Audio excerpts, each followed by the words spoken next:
No la veo, no la veo. Tiene que ser un peine. Profe Betsaida, la veo por Ay, aquí, hermano. años sin saber de usted. ¿Cómo está? Mira, Dios le bendiga. Bien, bien, gracias. ¿Se acuerda de mí? Yo soy Yulexa. Está Yulexa, hermosa. Yulexa, Que no sí, te- Sí, qué claro. bueno verle, es profe. que Un no te ves. abrazo. Alexa, Qué no te bueno, ves. me encanta. Me encanta ver a mis Ay, yo me alumnos quiero hacer unos también. moñitos así. No, porque Mira. tienes que saludar. Saluda. Dale en el. No, parece abandonado. Ya va, yo tengo que llamar a Nicolás.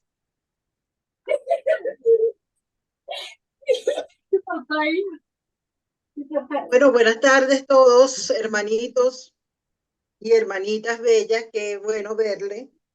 Qué hermoso el Señor que nos permite reunirnos otra vez por esta vía que es tremenda estrategia para poder recibir esa formación permanente que desde el CFM sabemos, queremos para nuestros maestros, pero también para nuestra comunidad en la iglesia, aquellas personas que quieran seguirse formando, a nuestros estudiantes que tienen ese don, ese ministerio, también quedan abiertas estos espacios pues para trabajar.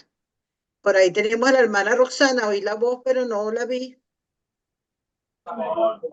Hola, buenas tardes para todos, Dios les bendiga. Buenas tardes, hermana. Buenas tardes, bendiciones. Bendiciones de lo alto. Amén, amén. Bendiciones, Rosana. Yo creo que podemos comenzar, ¿verdad, hermana? Sí, Yo no sé me si la parece hermana muy bien. Rosana quiere decir unas palabras antes de yo presentar a nuestro facilitador. Sí, bueno, para mí es un honor que todos ustedes hayan aceptado esta invitación y sobre todo tener a Ramón, a nuestro querido Ramón Kenay Fati, que ha preparado este contenido especialmente para cada uno de ustedes. Es nuestra responsabilidad como profesores, que nos estemos formando cada día más. Y por eso me contenta de que ustedes hayan aceptado esto. Quiero y le pido al Señor que abran sus corazones, porque cuando el hermano José nos vaya a ir hablando punto a punto las características del docente cristiano, quizás hay algunas facetas de nosotros que todavía no se ajustan con eso que el Señor está esperando para nosotros en este tiempo, en esta época. Así que estos maestros comenzaron desde hace miles de años y tenían unas estrategias y formas de transmitir la palabra de Dios, pero ahora nosotros en este tiempo tenemos muchísimas formas de hacerlo. Así que le doy gracias a Dios por Ramón, por cada uno de ustedes. Y no sé si tú quieres hacer la oración de entrada, Rosita, o oramos, si quieres yo la hago, porque quiero decirles a mis hermanos que eh, vamos a poner esto delante del Señor y vamos a poner la vida de Ramón delante de la presencia del Señor. Señor, te damos gracias. Te damos gracias porque nos has llamado a servir, nos has Gracias, llamado a Padre. servirte y además en este ministerio, de los ministerios más exigentes, Señor, más Gracias. exigentes de los 5 ministerios principales, el del pastor y el del maestro, es, es realmente algo que tenemos que tomar con mucho cuidado porque tenemos que estar preparando la palabra semana tras semana. No hay una semana de descanso. Nuestro trabajo es compartir esa palabra igual que el pastor. Y en el caso de Ramón, Ramón está llevando los 2 ministerios, está junto a su papá, nuestro querido José, en ese pastoreo y en esa labor maravillosa que ellos tienen en su casa. Han abierto las puertas de su hogar para que pueda ministrarse al Señor, para que sea un Gracias, tabernáculo Padre. de Dios. Así que te damos gracias, Señor, por la vida Gracias. de José, por la vida de Marisol, por la vida de Ramón, Señor. Te damos gracias por su Gracias, ministerio. Señor.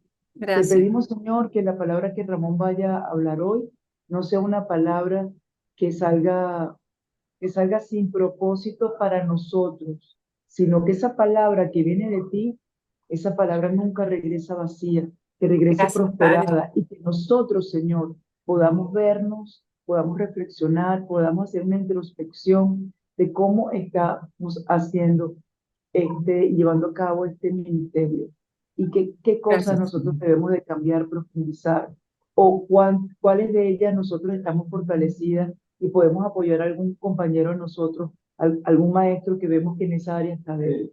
Así que te lo ponemos todo en tus manos. En Te tu pedimos mano, una Padre, instrucción especial sobre nuestro en el querido nombre de Ramón Jesús.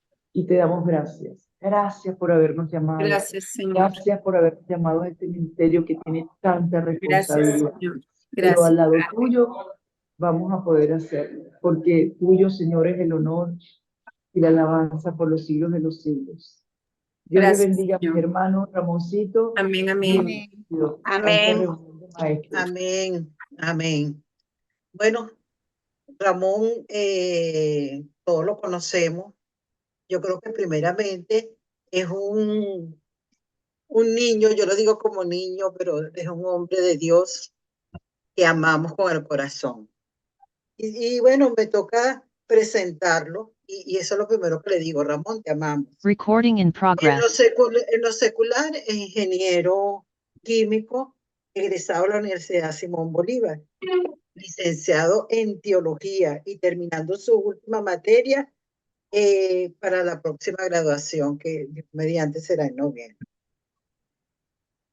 Bueno, pertenece al cuerpo pastoral de la IEPLA Macaraguay, ha sido profesor del diplomado en idiomas bíblicos de la Asociación Tecnológica de Venezuela y de diversas cátedras del Centro de Formación Ministerial. Ramoncito nos ha acompañado en diferentes cátedras pues, del CFM en la etapa juvenil y también en la etapa de adulto. Actualmente es profesor de la cátedra de Introducción a la Biblia y preparador de Hebreos y Griego del Seminario Evangélico de Caracas. Y bueno, esta actividad es continuidad de la actividad que hicimos el año pasado y que quedó en el corazón de nosotros, se siguiera trabajando y en esta oportunidad trabajáramos las características del docente cristiano específicamente, entendiendo que Ramón el año pasado dentro de esa conmovisión que trabajó hizo mención a grosso modo, pero que todos queríamos un poquito más y quedamos con hambre. Y hoy, bueno, Ramón, tienes el privilegio y nosotros tenemos el privilegio de oír. Así que te oímos, Ramoncito. Muchísimas gracias a todos, un fuerte abrazo, gracias, amado Centro de Formación Ministerial, amada Iglesia, amados amigos y hermanos, por todo ese cariño. Les extiendo, bueno, todo mi respeto, mi amor, de la misma manera, de verdad que súper agradecido. Para mí es un honor, la verdad, poder compartir y en especial este tema con todos ustedes, ¿no? Y realmente el llamado de maestro es algo que muchas veces le huimos. Y yo fui uno de los que huyó y yo decía, nunca en la vida, jamás, a mí no me gusta ser profesor y bueno, enos aquí. Porque muchas veces como el Señor quiere y nos quiebra nuestra mente, nuestro llamado. Yo soy fiel creyente que muchas veces estamos en sitios que nunca pensamos estar. Hacemos cosas que nunca pensamos hacer y terminamos sirviendo al Señor de las maneras más inesperadas y yo creo que muchas veces en el Señor el camino es una aventura. ¿Ven? Así que bueno, mis amados, procedo aquí a compartir la pantalla sin más preámbulos para que aprovechemos el tiempo sobre este tema de hoy que nace a raíz de la cosmovisión y la cosmovisión es un tema importante que también vamos a, digamos, tocar, ¿no? Bueno, aquí me dice esto que ya está compartiendo la pantalla, pero válido, ¿todos la ven? Sí, Sí la vemos. Sí, la vemos. Sí, sí la vemos. Vamos a hablar un poco. Excelente, gracias. Vamos a hablar un poco sobre las características del docente cristiano. Y sé que son muchísimas las cosas que podemos plantear y definitivamente algunas se van a quedar afuera, pero hay muchos desafíos y oportunidades para el educador cristiano. Siempre lo ha habido, en todas las épocas históricas, en todos los momentos, en todos los lugares, pero especialmente lo que a nosotros nos concierne en nuestra sociedad actual. La buena noticia es que estos principios son universales. Y yo ponía a pensar y decía, ¿cuál es la primera característica de un docente cristiano? Y en mi opinión, yo creo que es la vocación y el llamado. Un llamado al cual podemos salir corriendo como salió corriendo Moisés, al cual podemos resistir, al cual podemos decir no.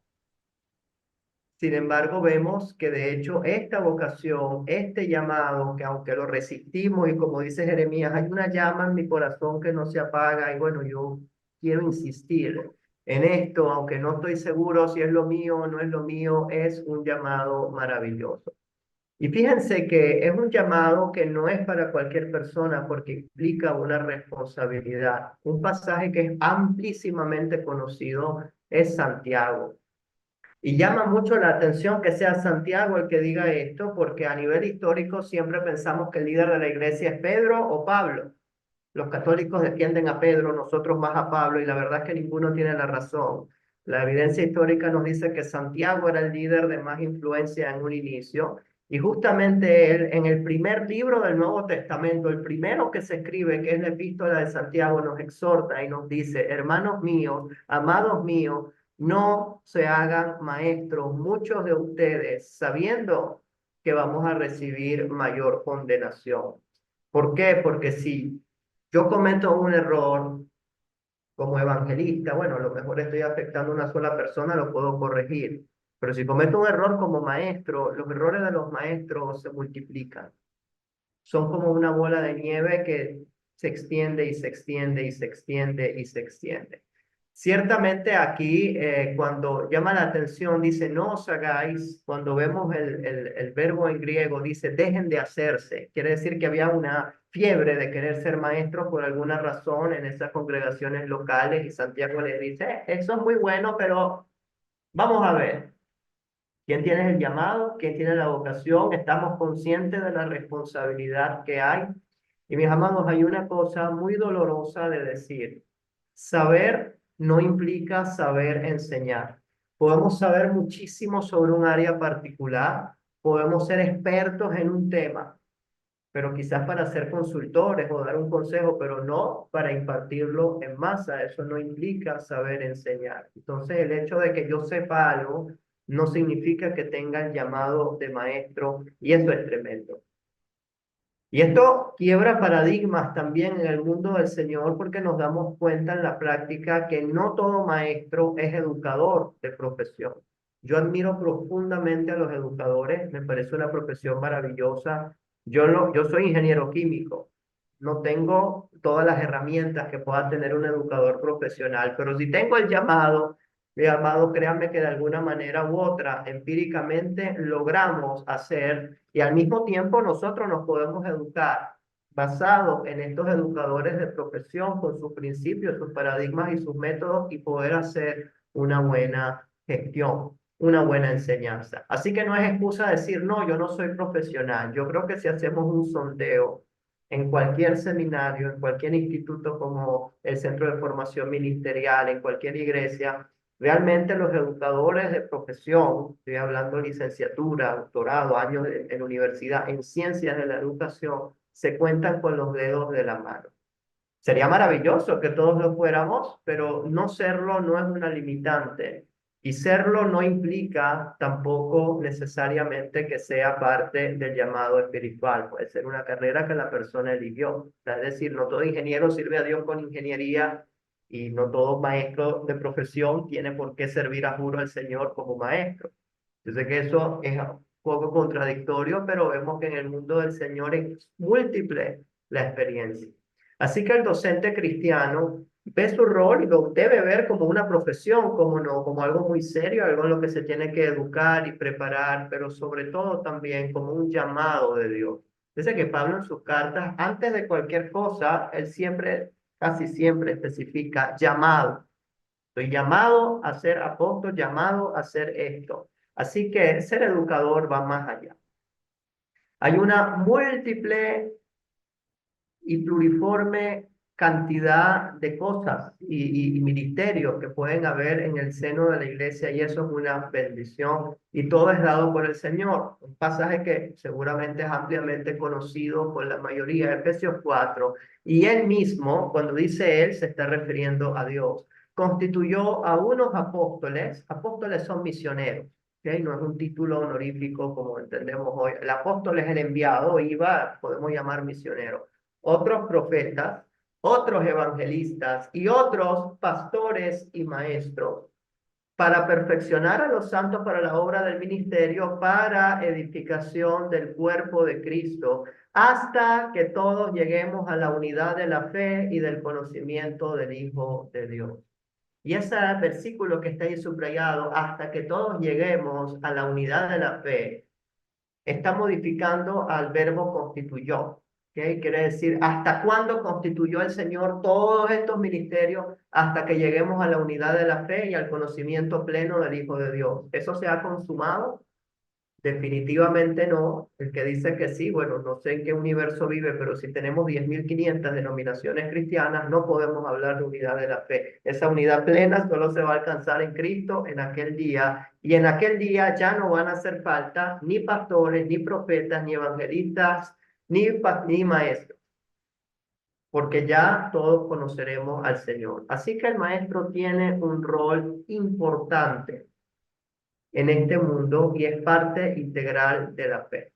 Ahora, llama la atención en el texto que los pastores y los maestros están unidos con la conjunción y. Eso puede implicar, eso es un tema de debate, hay gente que dice que sí, que no, pero realmente es interesante que estén pegados aquí, porque de aquí nace una verdad fundamental en ministerio pastoral. Todo pastor debe ser maestro, pero no todo maestro es pastor. Y más adelante vamos a ver que muchas veces como maestros tenemos que ejercer algún estilo de rol pastoral, porque vamos a tener alumnos que se quieran pegar a nosotros, y eso está muy bien porque hay una relación de mentoría. Hay alumnos que pueden tener problemas emocionales, hay alumnos que pueden tener problemas personales, y realmente muchas veces nuestras clases son la oportunidad de que ellos se expresen.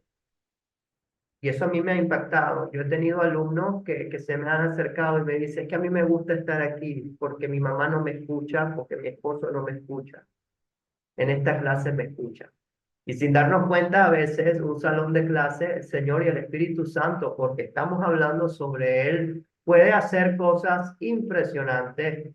Y nuestro rol muchas veces va a tocar lo pastoral sin que implique que seamos pastores. ¿Okay? Como decía, todo pastor necesariamente debe ser maestro, si no, no puede ser pastor, pero no todo maestro va a ser pastor.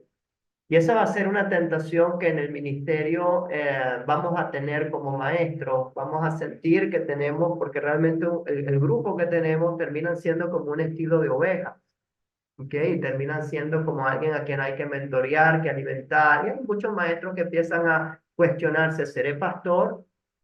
Y nos emocionamos y fundamos iglesia y luego no teníamos el llamado a pastorado. Entonces hay que tener mucho cuidado, entendiendo que la labor del docente cristiano es sagrada, porque estamos tratando con gente, estamos tratando con alma, estamos tratando con el Señor.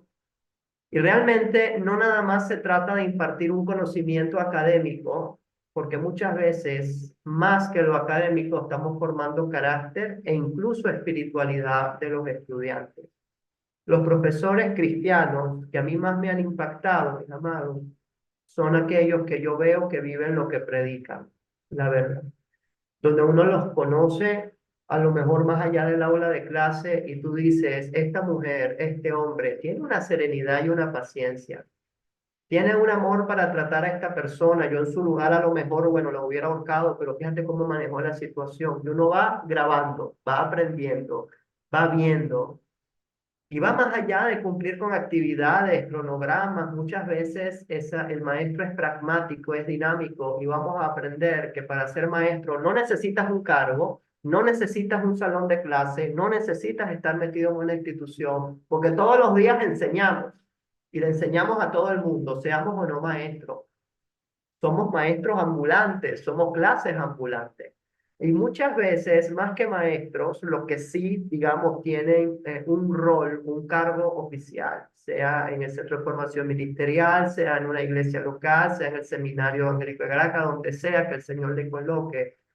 A veces, más que maestros, mis amados, a veces nos toca ser mentores, nos toca ser, como dijimos, pastores, nos toca ser consejeros, nos toca ser psicólogos, nos toca arriar a la gente, decirle, tú tienes un potencial, pero no puedes entregarme esto así.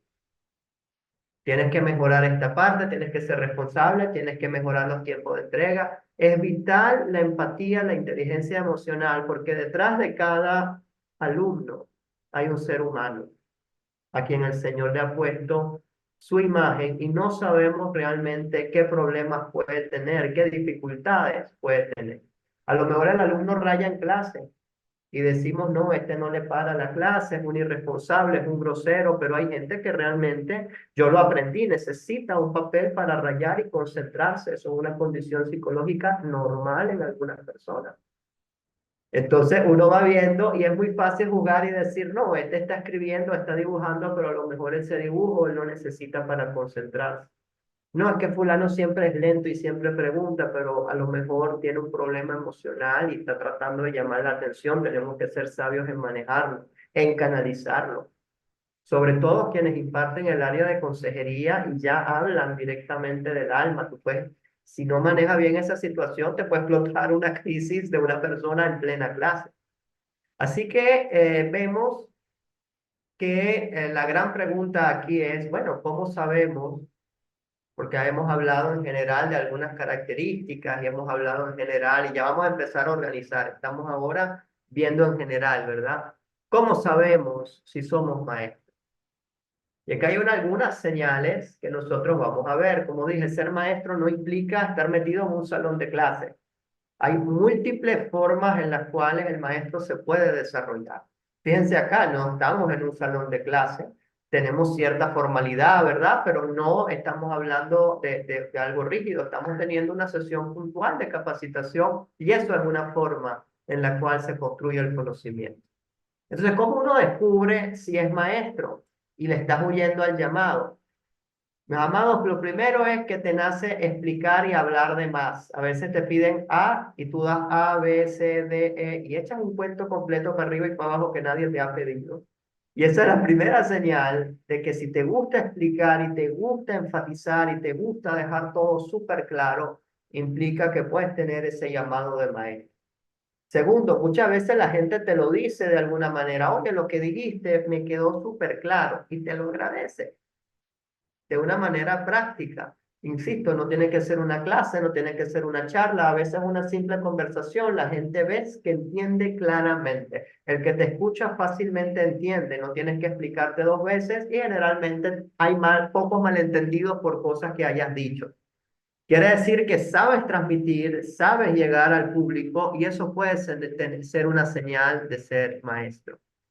Otra cosa que pasa mucho, la gente te empieza a buscar para consultarte cualquier cosa. A veces hasta te ven cara de Google, como decimos por ahí, ¿verdad? La mínima cosa tengo que consultarle a este, a este, a este, a este, porque empiezan a vernos como una fuente de sabiduría, porque no lo seamos y decimos, bueno, yo lo poco mucho que tengo lo comparto con todo corazón. Y por cierto, esa es otra señal, el maestro no es egoísta. Al maestro le gusta generalmente, digamos, compartir todo material que se pueda compartir, ¿verdad? Te preocupa o incluso te indigna demasiado la existencia de falsos maestros, falsos pastores. Cuando ves algo de eso, te hierve la sangre y te duele que engañen a la gente, que es exactamente lo que, por ejemplo, le pasa a un excelente maestro del Nuevo Testamento como es Pablo. Le hervía la sangre contra los falsos maestros y falsos pastores. Y sientes responsabilidad, sientes yo tengo que explicarle a la gente que no crean esto que están mandando, que estén alertas contra esto que se está moviendo. Quiero masificar el conocimiento, quiero hacer sencillo lo complejo. Si un concepto es difícil, te gusta simplificarlo. No me importa hablar con palabras técnicas para que la gente vea que yo sé mucho. No, a mí me interesa simplificar. con tal que todo el mundo entienda, no importa que a veces brinquemos a la informalidad, pero esa es otra característica. Y fíjense que Jesús era así. Jesús no tenía un salón de clase formal, enseñaba por medio del ejemplo y de cosas puntuales. Y así como Jesús, somos capaces de adaptarnos a distintas situaciones y necesidades que pueda tener el estudiante o la gente en general. Así que todas estas son algunas señales, esa pasión de que me gusta explicar, me gusta clarificar, me gusta que la gente crezca, que la gente sea incluso mejor que yo, y eso no me duele, no me molesta. Son señales de que podemos tener un ministerio de enseñanza. No tiene que bajar un ángel del cielo a revelármelo. A veces decimos, bueno, ¿cómo yo sé el llamado? Pero es que el llamado, las señales están allí. Uno lo debe descubrir de la mano del Señor. A veces esperamos que el llamado, bueno, venga una trompeta, un ángel, un sueño, gloria a Dios. Hay veces que puede ser así, pero creo que ese es el caso de la minoría. Siempre están esas señales claras que nosotros podemos aferrar y decir, el Espíritu Santo me está poniendo 10.500 situaciones en las cuales yo tengo que explicar, yo tengo que asumir, yo tengo que hacer, y quiero que la gente crezca y se mueva. Y aquí llega la segunda característica vital del maestro cristiano, que es el modelo de la mentoría. Ser y tener un mentor, teniendo una perspectiva colectiva. Fíjense que a lo largo de la Biblia vemos un montón de relaciones de mentoría. Vemos, por ejemplo, a Elías con Eliseo, vemos a Jesús con sus discípulos, ¿verdad? Vemos, por ejemplo, a Pablo y a Pedro con Marcos. Y así tenemos un sinfín de relaciones discipulador-discípulo de alguna manera, donde vemos que es muy importante la mentoría, porque la mentoría no es clase académica. Nosotros nos hemos acostumbrado a simplemente conocimiento a secas. Bueno, ahorita podemos ponernos a hablar de ingeniería nuclear, pero si un ingeniero nuclear que va a aprender ese conocimiento no sabe cómo aplicarlo, no sabe cómo beneficiar a su sociedad, no sabe ni tiene inteligencia emocional, nada somos. Y eso cada vez es más importante hoy, porque cada vez lo vamos entendiendo mejor. Y la mentoría es ese aspecto clave. Era fácil hace quizás 10 o 15 años tener un mentor. Hoy en día es sumamente difícil, ¿sí? Realmente hay una trampa de la actividad donde nadie tiene tiempo de nada, o decimos que no tenemos tiempo de nada, y realmente se dificulta el transporte, se dificulta la constancia, ya no tenemos esos hábitos que podemos tener antes. Si se puede tener un mentor directo, excelente. Sin embargo, muchas veces no es el caso, ¿ok? No es, digamos, la posibilidad de poder tener un mentor. Y no queremos parar y bueno, a mí nadie me enseña o yo no tengo a nadie que enseñar, no, pero ya va. Hay muchos modelos y formas en las cuales el espíritu se mueve, y además existe el modelo de la mentoría pasiva, es decir, relaciones indirectas con mentores que no están disponibles. Les voy a dar un ejemplo sencillo. Yo no tengo por qué tener como vecino a un profesional de la educación.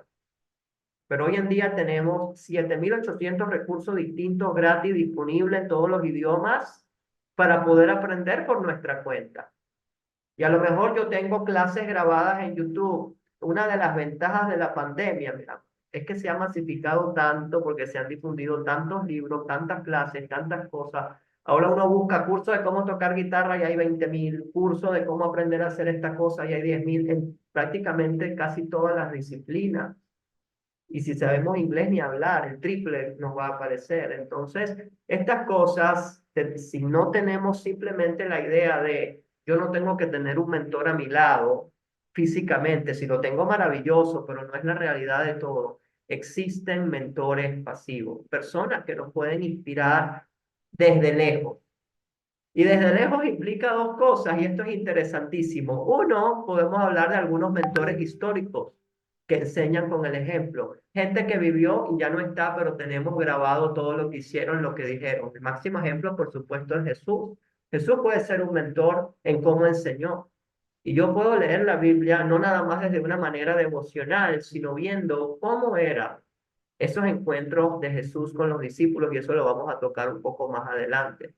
Tenemos a Pablo, tenemos a Pedro. Pablo es un maestro de la retórica. Y muchas veces vemos cómo él enseñaba y escribía de una manera muy clara y cuando estudiamos a detalle sus cartas podemos aprender mucho. Pero los mentores históricos no nada más son esos grandes personajes, sino que también puede ser un profesor que falleció, pero que tenemos sus notas, tenemos sus recuerdos, tenemos cómo manejaba las clases y pensamos activamente en él como un mentor. Oye, yo quisiera copiar esto de esta persona. Lo que pasa es que hoy en día no tenemos casi tiempo de sentarnos a pensar, ni siquiera 5 minutos, en cuáles personas a mí me han impactado. Esos son una buena fuente de mentoría que nos va a ayudar a ser docente. Entonces podemos quejarnos, bueno, que nadie me enseña y nadie viene a mi casa y no hay capacitación de no sé qué. Bueno, y la principal responsabilidad y el llamado, si lo tenemos nosotros, existen mentores a distancia, mentores históricos con los cuales podemos conectar sin necesidad de hablar con ellos. Y aquí llegan los segundos, que son los mentores indirectos. Libros, clases grabadas, textos, etcétera. Y yo tengo muchos de estos mentores indirectos, profesionales a los que yo admiro en distintas áreas, y yo simplemente, ¿cómo estamos pendientes de ellos? ¿Qué publicaron? ¿Qué leyeron? ¿Qué pusieron? Síguelos en redes sociales, ¿qué predicaron? Y ya uno va viendo y aprendiendo de estas personas. Un ejemplo para mí, lo voy a mencionar, Constantine Campbell. Ustedes dirán, ¿quién es ese? Bueno, ese es un erudito del griego bíblico. Y el hombre me parece que escribe excelente y a mí me encantan los idiomas y yo no tengo que tener un profesor de griego al lado ni estar viendo clases de griego. Simplemente siguiendo a este hombre, viendo lo que él publica y leyendo, yo he aprendido demasiado. Así que ese hombre ni sabe que yo existo a lo mejor. Incluso yo, mi conversión fue por medio de un libro de un autor que no me conoce ni yo a él. Pero está la relación. Entonces, si pensamos, podemos tener mentores a distancia, simplemente viendo, copiando, no con el ahínco de copiar y ser igual, ojo, simplemente aprendiendo, absorbiendo lo bueno. Hacemos un esfuerzo activo en potenciar nuestro conocimiento y habilidad. ¿Cuántos excelentes profesores no hay en YouTube? Y digo YouTube como un ejemplo sencillo. Ni hablar de los colegas que tenemos entre nosotros. Podemos ver y aprender, no tenemos que recibir una capacitación activa. Eso es en cuanto a tener mentores, porque es fácil decir, bueno, a mí quién me va a enseñar, no tienen tiempo mis autoridades, y no quién, etcétera, y nos quejamos y nos encerramos y no vemos el potencial que podemos tener y que Dios nos lo está poniendo en la mano y lo que tenemos es que tomar un minuto y pensar quiénes son estos mentores que están inspirando mi vida, quiénes están marcando mi vida. No nada más a nivel espiritual, también a nivel profesional. Si yo veo una excelente profesora en una red social, la sigo. Si yo veo una excelente publicación, una revista académica, la sigo. Y es tanto el contenido que tenemos al alcance hoy que realmente el reto es sacar la basura y quedarnos con lo bueno. Estamos intoxicados de información. Ahorita es al revés. El problema antes era que no había. El problema hoy es que hay demasiado y tenemos que priorizar. No podemos hacerlo todo. Yo quisiera aprender 1700 cosas, pero no tenemos que priorizar. ¿Ok? Tenemos que decir, bueno, si yo estoy enfocado en esto, es esto. Poco en la visión que Dios me está dando, porque hay muchísimo ruido que nos desvía y hay un trastorno generalizado que se llama el FOMO, F-O-M-O. Lo voy a escribir aquí en el chat, son las siglas en inglés de Fear of Missing Out. Ese es el miedo de perderse algo, de quedarse por fuera. Ay, no, si yo no sé tocar guitarra, entonces otros sí me van a quitar una oportunidad. Y hoy en día eso es masivo, casi todos tenemos hasta cierto nivel este famoso FOMO. Y estamos como locos queriendo aprender de todo y buscando mentores en lugar de enfocarnos en una sola cosa y decir, Señor, si yo no soy economista, chévere, yo sé llevar mi cuenta, pero yo no tengo que hacer un curso de economía avanzada si yo no es mi profesión. Y hay mucha gente que cae en esa trampa, sobre todo el maestro cristiano, cuando descubre el universo de las ciencias bíblicas y se entera, mira, hay consejería, hay psicología, hay griego bíblico, hebreo bíblico, hay antiguo, Nuevo Testamento, hay teología sistemática, cristología, jamartología, no sé qué, podemos ponerle nombre, 10.500 disciplinas, se sobresatura y no puede cubrir todo, tiene que decir, no, ya va. Tengo que saber de todo un poco, sí, pero me enfoco en esto y elijo mentores para potenciar esta área. Y no estamos hablando nada más de lo académico. Mentores es administración del tiempo y de la vida. Mentores es cómo me enfoco en una misión y cómo voto lo demás mentores que nos ayuden a potenciar emocionalmente, porque todos tenemos que sanar. Y ¿sabes? A veces nada más feo que tener un profesor que bote esas heridas, ¿no? Y esa arrogancia, esa falta de aceptación a veces en clase. Si no somos humildes, estamos poniendo una barrera tremenda entre el estudiante y nosotros. Porque la gente lo ve todo. Todo el mundo dice que no nos guiamos por las apariencias, nosotros somos como Dios y vemos el corazón. Eso es mentira, porque nos guste o no, siempre estamos a la lupa de la gente y tenemos a la gente en la lupa. La gente ve cómo habla, la gente ve cómo tratas a los demás, cómo te sientas. Y en lugar de quejarnos, lamentarnos, no, es reconocer la condición humana, eso es así. Jesús lo sabía y lo usó a su favor. Así que todos somos modelos, buenos o malos, todos los días de alguien. ¿Cuántos profesores nos han impactado en la vida para bien y otros para mal? Yo creo que la mayoría no recordamos sus lecciones específicamente, pero sí recordamos cómo nos trataron y cómo nos hicieron sentir. Eso sí es lo que nosotros nos llevamos y también es lo que se va a llevar muchas veces el alumno. El profesor que nos ha maltratado, el profesor que nos ha dicho algo que nos ha herido, el profesor que nos ha, desde niños a lo mejor cargamos con cosas y eso hay que soltarlo, hay que sanarlo, hay que liberarnos de esas cosas, pero también ver que nosotros sin darnos cuenta herimos. Y un simple comentario impresionantemente puede cambiarle la vida a alguien. Y a mí me ha impactado. Yo siempre procuro a mis alumnos, sobre todo los virtuales, que en Classroom uno tiene oportunidad de escribir, a veces les dejo un pasaje, un comentario, un feedback.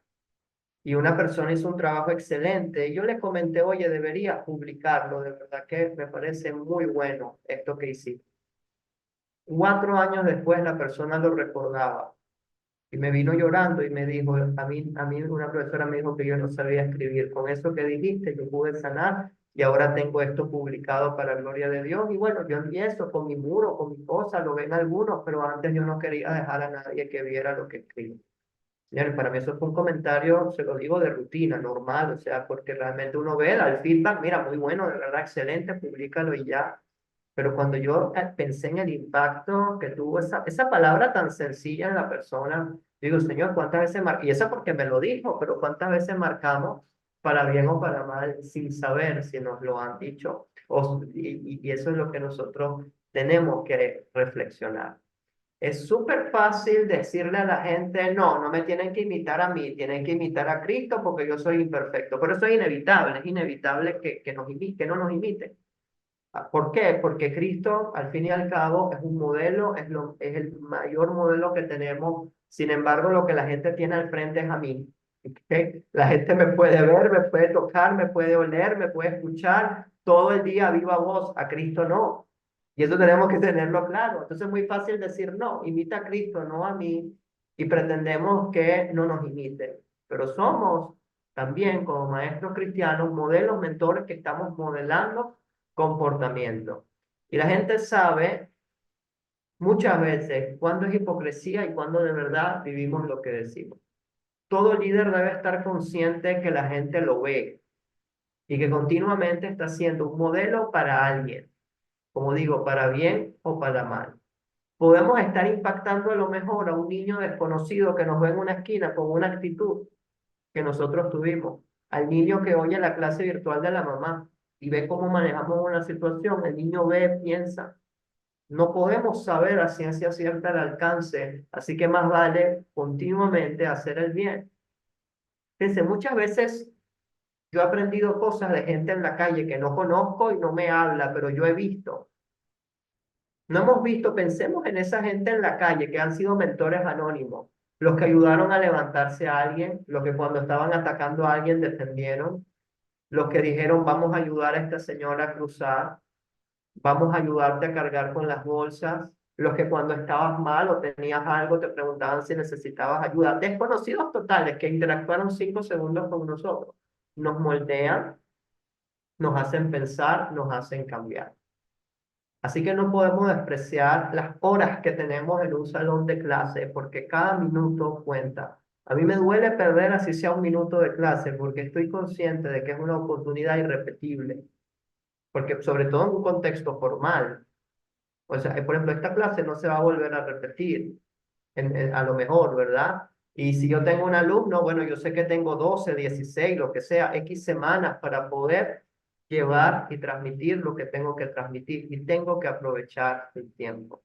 Por eso yo no entiendo a esos colegas que la clase es a las 6, llegan a las 6:40, no les importa. Yo no entiendo a esos colegas que si tu clase de 6 a 8:30, bueno, son las 8 y ya está, a menos que tenga una situación puntual y luego trate de recuperar. O sea, no por criticar a nadie, pero a mí me duele perder cada minuto y creo que a todos nos debería doler perder cada minuto porque Dios nos está confiando esa alma durante ese espacio y tenemos que ser responsables y el tiempo de la gente vale y la gente está decidiendo gastar su tiempo en mí y yo debo procurar que sea calidad. Es que se me cae la señal y pierdo señal. Miren, yo he visto profesores que hacen hasta lo imposible, que viajan horas a otro lugar para poder dar su clase y eso a mí me impacta. Así como he tenido alumnos hasta de 80 años que a lo mejor no saben mucho de tecnología, pero son excelentes y han sido los primeros de su clase, esforzándose en lo que deben hacer.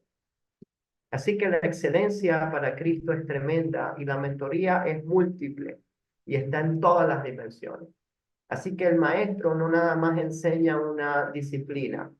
Y saben que yo he aprendido que hay mucha gente que sabe mucho más que nosotros, que lo hace mejor que nosotros y lo dice mejor que nosotros. Pero el Señor le dio la gana que nosotros estemos en ese momento allí y le plació y somos responsables. Y si tenemos ese corazón humilde de hay 7.500 personas a lo mejor en el mundo que pueden hacer lo mismo que yo hago, pero Dios quiso que este momento pudiera ser de nosotros y de los alumnos, tengo que ser responsable y responder con todo el corazón, con toda la pasión posible a lo que sea que yo esté enseñando. Así que hoy en día cuando hablamos de mentoría, inmediatamente nos llega que tiene que ser una persona mayor, con más experiencia, ¿verdad? Un anciano, con sabiduría. Eso no es verdad, ¿ok? No siempre va a ser así. La mentoría también puede ser lateral. Podemos aprender de amigos, de colegas, de compañeros que están al mismo nivel de experiencia de nosotros. Podemos pedirles consejos, podemos pedirle, mira, yo tengo un alumno que no sé cómo manejarlo porque tiene esta situación, ¿tú qué harías? Y eso es humildad, no es no saber. Hay gente que no, yo no quiero decir porque no, ¿qué van a decir de mí? Pero si estamos en el camino del Señor, ¿cuál es el problema en tener y entender que tenemos mentores laterales, que estamos al mismo nivel aprendiendo unos de otros? Tenemos que tener lo ideal, entre comillas, en el mundo de la mentoría es que tengas a alguien por encima, alguien que sepa más, efectivamente, una persona mayor, pero también que tengas a alguien por abajo que tú puedas enseñar directamente ya desde un rol quizás de autoridad que no tiene que ser formal y además mentores o colegas laterales. Y esa mentoría en par es impresionante y fue lo que hizo que la iglesia explotara como movimiento social. Porque siempre había alguien arriba, alguien abajo y alguien a los lados para aprender y eso impulsó parte de la dinámica del crecimiento de la iglesia en el siglo I y por eso creció tan rápido. Entonces vemos que no siempre tiene que ser alguien con mayor edad o madurez y no en todos los momentos vamos a tener las 4 dimensiones, ¿ok? Debemos tener todos los ángulos en el sentido de a veces me va a tocar enseñar, a veces me va a tocar aprender, a veces me va a tocar ser lateral. Por ejemplo, nos pasa muchísimo en el Seminario Evangélico de Caracas y también en el Centro de Formación Ministerial, el caso donde en una materia somos alumnos y en otra materia somos profesores. Y el alumno de acá es el profesor de este y este es este. Es decir, yo le doy clase a mi profesor y mi profesor me da clase a mí perfectamente. Y bueno, tenemos áreas distintas y yo creo que eso da mucha humildad. Y así como tenemos al alumno que le damos clase, pues en otro salón estamos sentaditos uno al lado del otro haciendo trabajo juntos. Y esa es la iglesia. Eso es lo que tiene que ser con toda humildad el profesor. Así que algo que he aprendido también, cuando eres un maestro cristiano, tu primer alumno eres tú. Tú eres tu primer alumno. Cristo rompe paradigmas, nos invita a renovar esa forma de pensar y muchas veces, sobre todo en este mundo, podemos ser nuestros propios maestros. Fíjense, a mí me gusta mucho esta imagen, está un perro paseándose a sí mismo, ¿verdad? Muchas veces en la vida nosotros tenemos que aprender así. No vamos a tener a alguien siempre disponible, pero el Señor va a colocar recursos para que podamos potenciarlo. Así que a veces el aprendizaje puede ser informal, no involucra una práctica supervisada. Yo no tengo que tener dinero para hacer una maestría, yo no tengo que esperar a lo mejor a tener una formación más académica. Si la tengo, maravilloso, excelente, aprovéchala. Pero muchas veces somos maestros o nos han enseñado mucho simplemente con un café, con una conversación. El aprender a resolver solos lo hacemos sin darnos cuenta al ver a otro, entendiendo cómo se hacen las cosas y poniéndole manos a la obra. Esto es lo que se llama el modelo de imitación. Y aquí entran en vigencia lo que hablamos de los mentores que están lejos. Bueno, bien sea porque son históricos y ya no están y tenemos algún ejemplo de ello, o bien sea porque oye, este es un profesor excelente, pero vive en Santo Domingo, ni modo de yo reunirme con él y cómo le escribo para conversar, ¿no? Bueno, yo me asustaría si me viene alguien, no, mira, yo soy de Perú y me gusta, yo escucho una clase tuya y quiero hablar contigo. Bueno, yo le bloqueo el teléfono. No podemos tener una relación así, ¿verdad? Uno se asustaría, a menos que haya una oportunidad. Entonces, como vemos, muchas veces, como no tenemos mentores directos, están las herramientas para nosotros potenciarnos. Y el líder puede influenciar pasivamente a sus aprendices desde la motivación. A lo mejor sin enterarse que el proceso está ocurriendo. Enseñamos de manera automática. Y muchas veces ese entrenamiento nace por vivir. El simple hecho de vivir tu vida, ya estás enseñando a mucha gente. Bueno o malo, pero estás enseñando. Y cuando vemos esa perspectiva, nos cambia y tenemos que pensar, ¿qué estoy enseñando yo? Si salgo con una patada, una grosería, estoy enseñando lo malo. A lo mejor no, pero es que él es adulto, él sabe lo que hace. Y el niño en la esquina que te vio y vio el ejemplo. Así que hay muchísimas cosas que aprendemos de la gente, de los líderes, de los maestros que no se enseñan de manera formal. Por ejemplo, la creatividad. Bueno, deben existir clases de creatividad, pero es algo que uno aprende realmente por imitación. La escucha activa, la empatía, cómo manejar una crisis en el aula de clase, inteligencia emocional, liderazgo, lo vamos aprendiendo de una manera poco formal. Yo me puedo leer 10.500 libros de cómo tratar una clase, pero mis amados, la experiencia, esos 10 minutos de experiencia, valen más que el libro y nos enseñan más que el libro. Y en este sentido, cuando hablamos de mentores, de alumnos, de profesores, tenemos que entender que existe una ley de la atracción que, ojo, no es la ley de la atracción loca de brujería, ni que deseas y se va a cumplir, nada de eso. ¿Okay? Cuando hablamos de ley de la atracción, es el principio de que lo similar atrae a lo similar, es decir, nos va a caer bien o nos vamos a sentir atraídos en un sentido profesional a la persona que sepa algo que a mí me guste o que a mí me interese. En una reunión, cuando dos médicos se consiguen, bueno, se ponen a hablar de sus cosas y dos abogados lo vas a ver juntos y dos ingenieros de alguna manera terminan juntos. Eso pasa muchísimo. O por lo menos en una actividad común. ¿Qué quiere decir esta ley de la atracción? Que como digo otra vez, no es la ley de la atracción famosa que entiende el mundo, sino que si tenemos dones y talentos, vamos a atraer gente que tenga exactamente esos mismos dones y talentos. Es decir, muchas veces el maestro va a tener maestros en potencia. Imaginemos la responsabilidad, porque más allá de un alumno, yo puedo ver en un futuro, este va a ser también profesor. Y lo natural es que nos imiten y nos convirtamos en modelos contemporáneos a distancia. Y muchas veces eso pasa en el CFM y también nos ha pasado en el seminario. Alumnos que luego pasan a ser profesores, pues, por llamado de Dios. Y ahora es un semillero que se va multiplicando. Ejemplo sencillo, cosas que pensamos, oye, yo quiero dar clase como él, yo quiero administrar el tiempo como ella, la profesora fulana siempre tiene todo en orden, este siempre tiene todo al día, este no, este es un desastre, yo no voy a ser nunca como él. Eso también es aprendizaje. Yo quiero tener esa paciencia, no vale, yo nunca le voy a contestar a alguien así, hay que tener tacto. Todo eso nos va a enseñar. Bases bíblicas para esta ley de la atracción que, vuelvo a reiterar, no es de prosperidad, sino de que personas similares se van a sentir atraídas a personas similares. Hebreos 13:7, acuérdense de vuestros pastores que os hablaron la palabra de Dios. Consideren cuál haya sido el resultado de su conducta e imiten su fe. La palabra fe en griego también es fidelidad. O sea, ser fieles, ser serios, ser firmes en algo, ser creyentes verdaderos. Imiten que ser creyentes verdaderos como ellos. Jesús les decía una parábola: ¿acaso puede un ciego guiar a otro ciego? ¿No se van a caer ambos en el hoyo? El discípulo no es superior a su maestro, pero todo el que fuere perfeccionado será como su maestro. Así que vemos esa relación de mentoría, de crecimiento.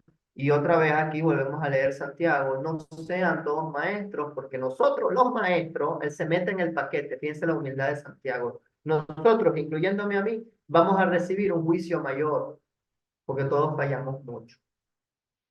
Entonces, como vemos, recogiendo muchas de las cosas que hemos dicho hasta ahora, muchas veces el docente cristiano es visto como una figura pastoral o una guía. Como dijimos, no hay que tener un cargo de pastor formal para cuidar la ley de Dios. De hecho, se nos alienta a todos los creyentes a cuidarnos mutuamente. Además, el pastor es un mentor, perdón, el maestro es un mentor para los que están bajo su mando. Todo docente siempre enseña mucho más allá del aula y está marcando en la vida personal de cada individuo. Generalmente, cuando un alumno tiene dudas, la primera persona en la que se refugia es su profesor. A veces le da miedo el donde un líder, donde un pastor. Siempre buscan al profesor, al discipulador, porque ya hay una confianza. Y el maestro a veces es el primer paso antes del pastor o el líder local.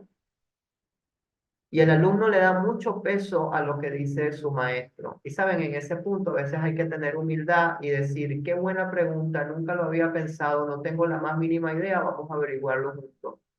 Y eso no nos hace menos. A veces decimos: no, que yo tengo que saberlo todo. Bueno, ni que fuéramos robots, ni fuéramos Google, tenemos que tener una claridad en: esto no es de mi experticia, yo no sé, pero te puedo ayudar a averiguarlo y aprendemos juntos. Como decíamos antes, el aula muchas veces es el lugar seguro donde la gente se puede expresar. A veces hay alumnos que hablan, que uno tiene que también canalizar por el tiempo, pero a veces entendemos que esa gente que habla y habla y habla es porque nos está gritando que nadie los escucha. No tienen con quién hablar, pueden vivir solos, pueden vivir con problemas, y el aula es su única oportunidad de ser escuchados y tener un valor. Y eso nosotros lo tenemos que entender. No tenemos idea del impacto de cada palabra. Siempre estamos moldeando y tenemos gran responsabilidad, sobre todo al fomentar la reflexión y el pensamiento crítico. Algo que yo desprecio profundamente de algunos maestros es que quieren que la gente piense como ellos. Y eso no puede ser así. ¿Okay? No puede ser así en el sentido de que esto tiene que ser así, yo te impongo mi visión. Pues si la persona está equivocada, la persona debe ver por sí misma y guiado con el Señor. Claro, podemos instar, podemos exhortar, pero no podemos cortar con una tijera las alas de un buen alumno. De que si no opina igual que yo, entonces cero. Cuando la pregunta es abierta, por ejemplo, claro, hay cosas que están bien o mal. ¿En qué siglo vivió Isaías? Bueno, eso está bueno o está malo, punto. O sea, si me dice siglo XXI, no es que está bien. Pero si la pregunta es abierta y no contesta como yo quiero, mis amados, yo he sido alumno y todos hemos sido alumnos y todos sabemos que ponemos lo que el profesor quiere para que nos ponga 20 y en el fondo sabemos que pensamos otra cosa. Y esa no es la idea. Aprovecha más bien la diversidad para que haya reflexión, para que haya pensamiento. Algo que hacía la iglesia primitiva justamente era eso. Vemos que Pablo argumentaba, Pablo no imponía, claro que tenía autoridad en los momentos clave o críticos doctrinales, sí. Sin embargo, Pablo piensa que daba libertad en muchos de los aspectos. Así que el amor y la compasión en este sentido son súper importantes para poder enseñar sin aplastar, sin humillar. Porque nadie se va a acordar si yo soy ingeniero, doctor, magíster o experto en educación.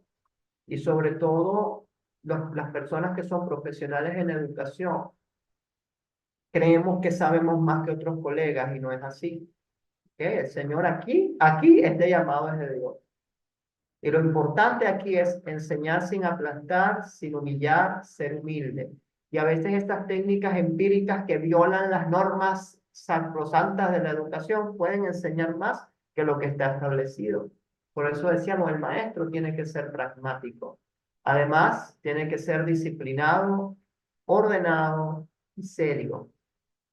Como decía, yo no puedo empezar una clase a las 6:40. Eso es absurdo si mi clase es a las 6. Imagínense que ahorita estemos empezando la charla que debió empezar hace 1 hora. ¿Cómo se sentirían?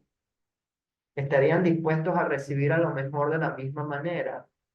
Si las láminas fueran todas desordenadas, yo no estoy diciendo que estas son muy bonitas, yo sé que no, hay mejores, pero sin embargo, si esto fuera un despelote, pudiéramos aprender algo, absorber algo, entonces esas pequeñas cosas, como digo, la gente las ve. ¿Cómo está organizada nuestra materia? ¿Cómo está organizados los temas? Si los temas son lógicos o no. El orden o las dinámicas que tenemos. Si realmente doy clase o es una sesión para escuchar puro testimonio de la gente y nadie aprende nada. Porque para eso nos tomamos un café, para que vamos a tener una sesión formal. Entonces, como vemos, tenemos oportunidades para poder impactar y debemos impactar. Y ahora aquí yo quisiera hacer una pregunta general que se responde con sí o no. Cristo trabajó principalmente para las multitudes de una manera directa. Cristo se enfocó en la mayor parte de su tiempo en multitudes. Sí, ¿Ok? ¿Alguien dijo sí? ¿Alguna Todas las otra? transacciones se hacen en bolívares y en dólares. Ok, varios dicen sí. Yo también pensaba que sí. Sin embargo, cuando leemos los evangelios, nos damos cuenta que casi el 90% del tiempo Jesús lo pasó con sus 12, enseñándoles a los 12, mentoreando a los 12. Las multitudes venían de forma natural y Jesús las atendía, cómo no, pero no era su foco las multitudes vinieron después, porque Cristo se enfocó en preparar muy bien a ese equipo de 12, que terminaron siendo 11 por lo que sabemos, pero se enfocó en prepararlos también, que apenas Él resucita, muere en gloria, ya estaban unos líderes capacitados para empezar a atender las grandes masas y multitudes. Y sí que si nos damos cuenta, la gran mayoría de escenarios que vemos en el Nuevo Testamento, Cristo habla con Pedro, Cristo habla con Juan, Cristo estaba con sus discípulos, iba con ellos para arriba y para abajo. Y se ha calculado de los 3 años y medio de ministerio activo, 90% del tiempo fue con los 12. Y discipuló a esos 12, muy bien, como está diciendo la hermana Nereida en el chat, con sus características personales. ¿Qué es lo que más hacía Jesús? Comer, se sentaba en las mesas. Jesús vivía de mesa en mesa, porque esos eran los espacios donde ellos compartían, donde ellos conversaban, donde Él enseñaba. Fíjense que Jesús no enseñó en una aula de clase, enseñó en una mesa. Y al final de los tiempos nos sentaremos con Él a la mesa. Y en la mesa está el pan y está el vino de la Santa Cena también. Y la mesa es un elemento central, porque ahí se transmite la mentoría. Y es verdaderamente impactante, impresionante comprender, entender que Jesús no trabajó para las multitudes de una manera directa, sino con su equipo, con sus 12. Muchas veces en nuestro salón de clase decimos, yo no doy la materia si no tengo 2 personas, ok, yo puedo, o 3 personas, o 10 personas, o 15 personas. Yo respeto esa decisión y cada quien tiene su forma.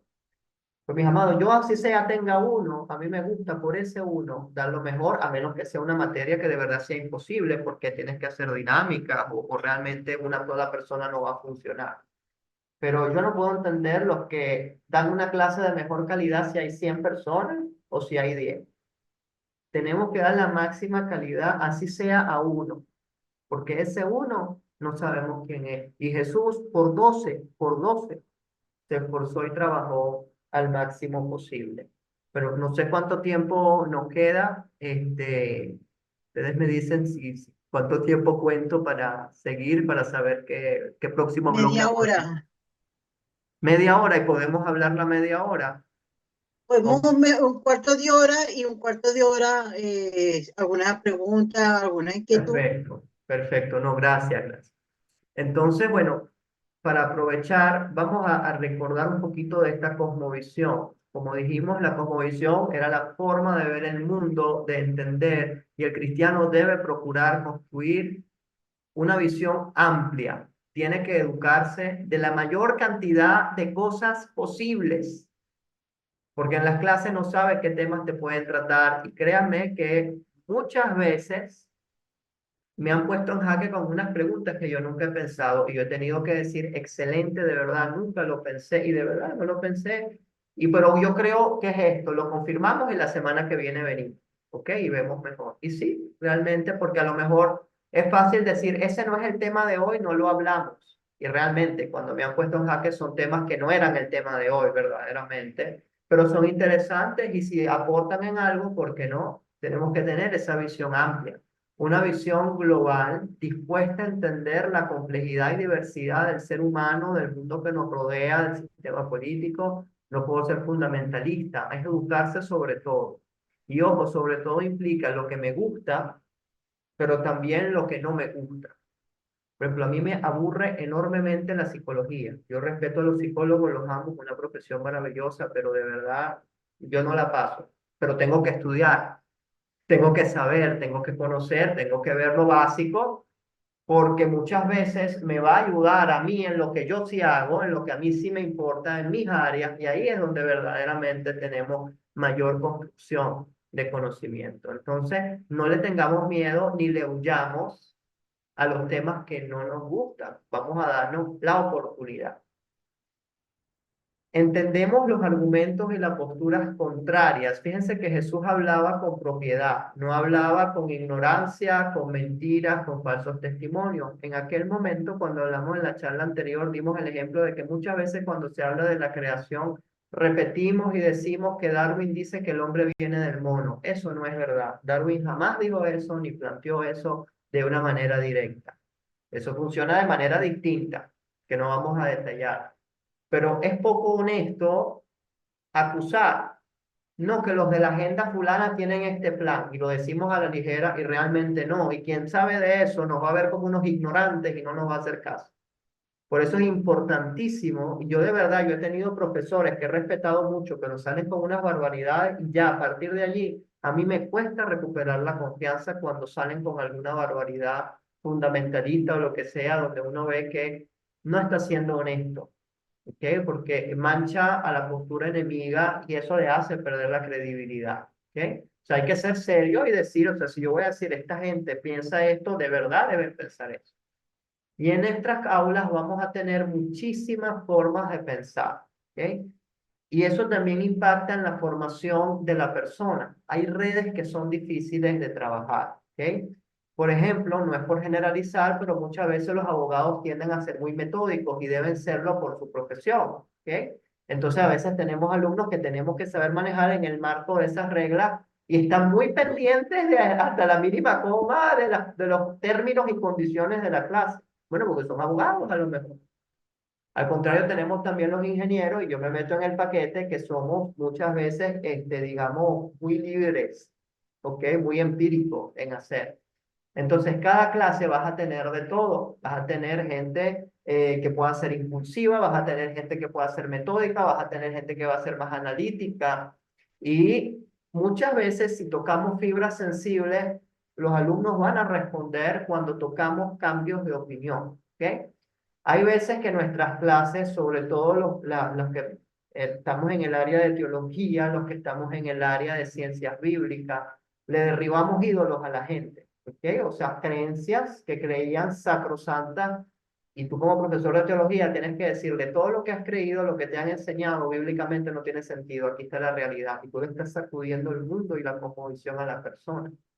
Por eso es muy importante mantener nuestra información actualizada, corregir lo necesario. Si aprendemos que hemos estado equivocados, pues cambiamos de opinión, porque muchas de las ciencias que enseñamos realmente siguen, digamos, en desarrollo, ¿no? Siguen, digamos, creciendo, aprendiendo. No somos dioses, no somos omniscientes, así que tenemos que reflejar ese carácter de Cristo, tolerar esa diversidad y usarla a nuestro favor. Y no digo esto como un discurso liberal trillado, lo digo desde el punto de vista de Cristo. que es el grupo de Cristo cuando estudiamos sus características puntuales. Ese grupo es una locura. O sea, el que lo ve por fuera pensaría que va directo al fracaso. Porque tenemos gente explosiva, impulsiva, como lo es Pedro, como lo es Juan, que son fosforitos, gasolina, que apenas tú hablas y ellos explotan y gritan, y tenemos gente caída de la mata como Felipe.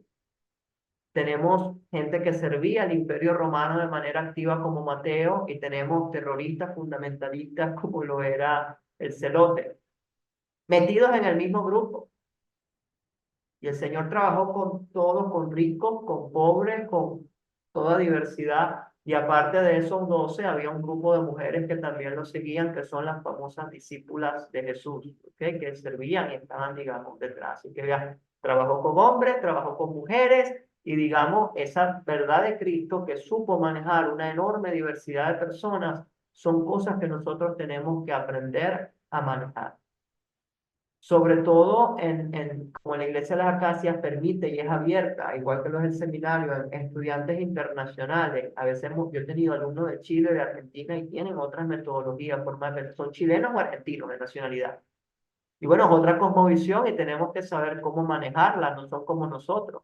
Y la forma de manejar una clase a la venezolana, a lo mejor la tenemos que ajustar para otro público si estamos en otro lado. Pero no nos tiene que dar miedo la diferencia. Como decía Pablo, con los romanos me hago romano, con los griegos me hago griego, con los judíos me hago judío. Lo que está diciendo es, tengo que entender mi público. Si yo voy a predicar a una zona humilde o voy a enseñar a una zona humilde, yo no voy a llevar un diagrama de sintaxis en griego porque se lo voy a tener de adorno allí, la gente se va a traumar y me va a decir, esto yo no voy a aprender jamás, yo me vuelvo a mi mundo. O sea, yo no puedo llevar eso. Así como tampoco en una universidad llena de teólogos yo puedo ir a predicar quién es Dios. O sea, porque es algo obvio que todo el mundo ya sabe allí. O sea, dependiendo de mi público, yo lo debo ajustar. Lo bonito de la Iglesia de las Acacias es que tenemos un público diverso en todos los sentidos. ¿Okay? Y en nuestro salón de clase vamos a tener de todo. Vamos a tener desde el que apenas sabe leer y escribir hasta una persona con 5 especializaciones.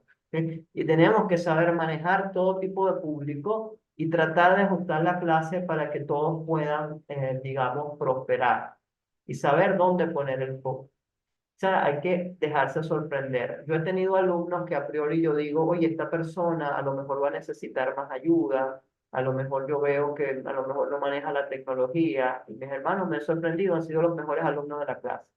Quienes yo inicialmente pensaba que, oye, esta persona a lo mejor va a necesitar más apoyo. Porque como les digo, uno no se da cuenta, pero ya prejuzga sin saber.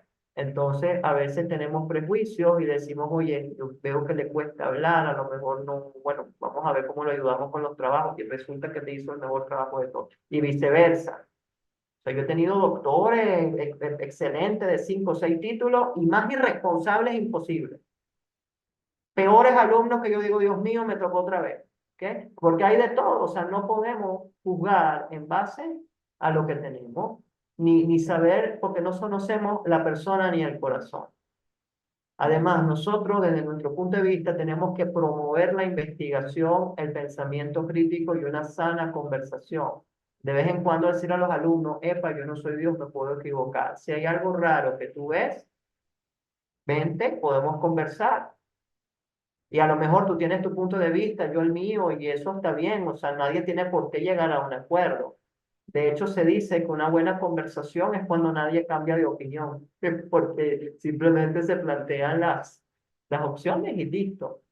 Entonces, eso siempre ha sido así desde la iglesia primitiva. Pablo, Pedro, Santiago, Atanasio, Clemente, Ireneo, Juan Crisóstomo, y bueno, todos estos grandes hombres de la fe, nunca impusieron dogmas ciegos. Ellos conversaban, indagaban, avanzaban, invitaban a los alumnos a buscar esa verdad de Cristo dirigidos por el Espíritu Santo. Queremos que los alumnos crezcan incluso por encima de nosotros. No nos da miedo verlos en un futuro como colegas.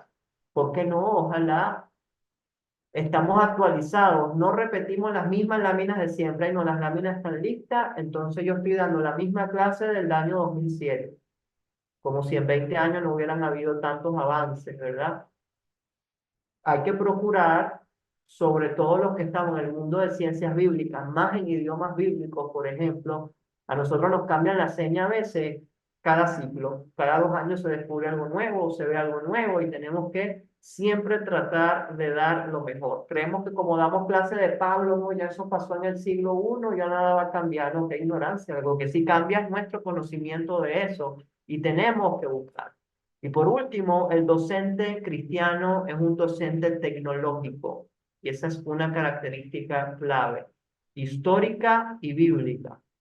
Promueve y utiliza los mejores, lo voy a repetir, los mejores recursos tecnológicos disponibles, no los que sabe usar, no los que le son cómodos de usar, no los que le gusta, sino lo mejor y tiene que aprender lo mejor. No es que a mí lo virtual no me gusta, bueno, nos guste o no, llegó para quedarse, aquí estamos conectados, yo creo que los que estamos conectados, la mayoría a lo mejor no tendremos ese problema.